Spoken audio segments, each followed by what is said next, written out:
Good morning guys! So ayan guys, ito muna ang aking breakfast for this morning. Ayan guys. Naglaga ako ng red beetroot. Ayan guys. Kahapon lumabas ako guys. Ayan, namili ako ng mga gulay. Ayan, bumili din ako ng beetroot. Ayan muna ang aking pang-almusal guys. Kasi not feeling well ako. Hindi ko alam, wala naman akong kinakain na makakasama sa sikmura ko, hindi ko alam. Hindi naman ako stress para anuhin ako ng aking acid. Ayan. So, yun guys, itong aking pagkain muna. Yan muna ang aking almusal. Ang binili ko pang 1 week. Ayan. Tuwing umaga, isang piraso yan. Isang pirasong nilagang kakainin ko. Yan muna ang unang kain ko ngayong umaga. Then pag ginutom ako, kakain naman ako ng ibang prutas naman guys. May saging ako. Basta hindi muna ako kakain ng mga mamantika guys. Ayan. Yan muna siya. Pero para sa akin nasasarapan naman ako dyan sa beetroot na yan eh. Masarap naman lasa niya. Parang may halong lasang nilagang mais. Yan ang panlasa ko siya guys. Kaya gusto ko din siya. Ayan. At ang daming magandang benefits sa katawan ng red beetroot guys. Ayan. Kaya ako yan ang nakaanuhan ko din. Parang nagustuhan ko ang lasa niya. Ayan. Matagal na akong kumakain yan guys na minsan nagbe-blender ako, sinasamahan ko ng carrots. Ayan. Para matagal ang busog, ayan, nilaga ko na lang siya para yan muna ang pinakaalmusal ko para hindi ako agad gutumin. Dahil napakaaga kong nag-almusal ngayon guys.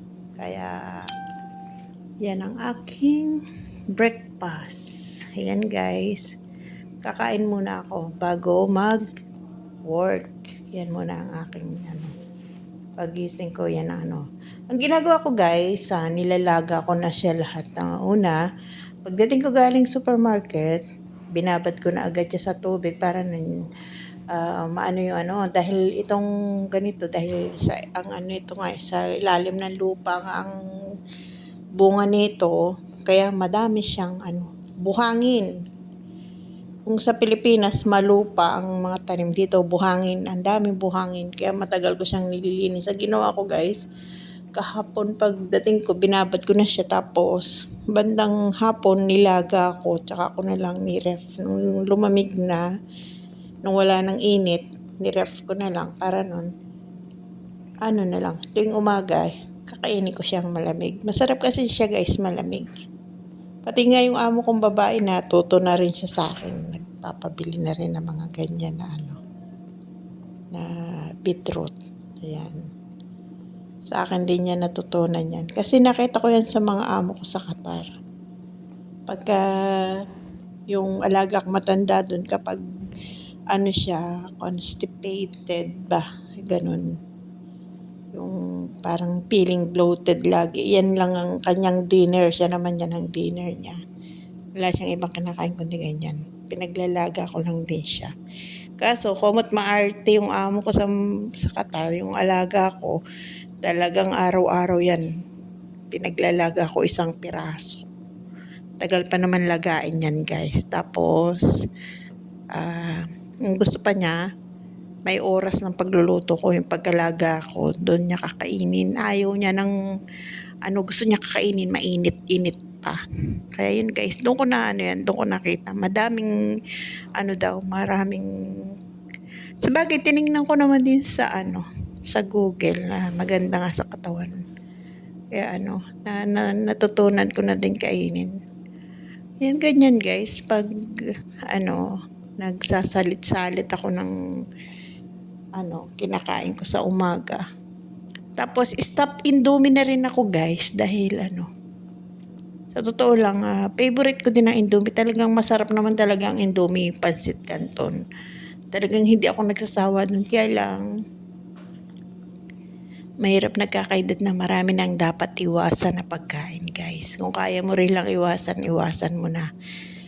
Kaya di baling nagagastusan ako yan. Bumibili ko talaga ng yan, yung beetroot na yan. Tapos, saging, hindi ako nawala ng saging, tapos itlog, yan talagang araw-araw yan kumakain ako ng itlog talaga guys, kahit na ilalaga ko siya ng hindi hard boiled, ayan, favorite ko talaga yan, yan mga tapos ang fresh milk din, ayan. Kapag wala kaming stock na fresh milk, ako na bumibili.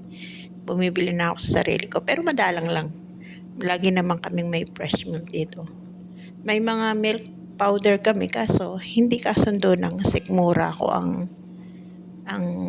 mga nido. Hindi ko alam kung bakit, anong pinagkaiba ng, para kasing kapag ang ginamit kong gatas guys, yung mga nido, yung mga powder, ina-acid ako guys, sa totoo lang. Pero kapag fresh milk, ayan, okay naman, kasundo naman ang sikmura ako. Hindi naman sa pagmamayabang guys, kahit sa Pilipinas nung nagbakasyon ako, talagang bumibili talaga ako ng fresh milk. Hindi naman din nakamahalan sa Pilipinas, hindi kagaya nung unang panahon, talagang para bang ang kaya lang uminom ng fresh milk noon mayayaman, 'di ba? Yung mga may kakayanan bumili. Sa totoo lang guys, ngayon sa Pilipinas, kahit mahirap ka lang, bakit kaya mo nang bilhin yung mga fresh milk na yan. Lalo na marami ng malapit na mga supermarket na nagbubukas gaya ng Alfamart o Save, ayan. Mura lang naman din ang paninda nila guys. Kaya nagbakasyon ako, nung tinuro nga nung anak ko sa supermarket, sabi niya, ma, ito, sabi niya, yung fresh milk, mura lang dito. Sabi niya ganun. Totoo nga, wala pang 200 pesos yung dalawang tig 1 liter. Kaya sabi ko, hanggat nakabakasyon ako, hindi kami nawawala ng fresh milk. Hindi naman nagyayabang, kailangan ng katawan. Yan. Kailangan din natin ng mga tawag doon, mga healthy, tawag doon, basta yung alam mong ikabubuti ng katawan mo, di mo naman kailangan tipirin. Matipid ako sa sarili ko sa pagbili ng mga, sa totoo lang, wala naman akong ginagamit talaga sa mukha, yung mga sabihin bibili ng mga mamahaling pampaganda. Wala, hindi ako bumibili niyan guys, nangihinayang ako. Pati damit, na kontento ako sa mga ukay-ukay.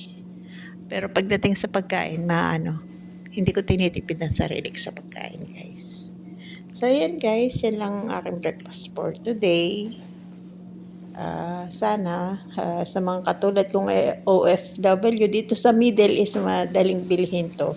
Hindi ko alam sa Pilipinas kung mayroon na ba, kung may nabibili na ba sa palengke nito. Dito kasi madaling bilihin lang yan sa mga supermarket. So paano guys, this is my vlog for today. Thank you so much, Early Mix Vlog. Bye bye.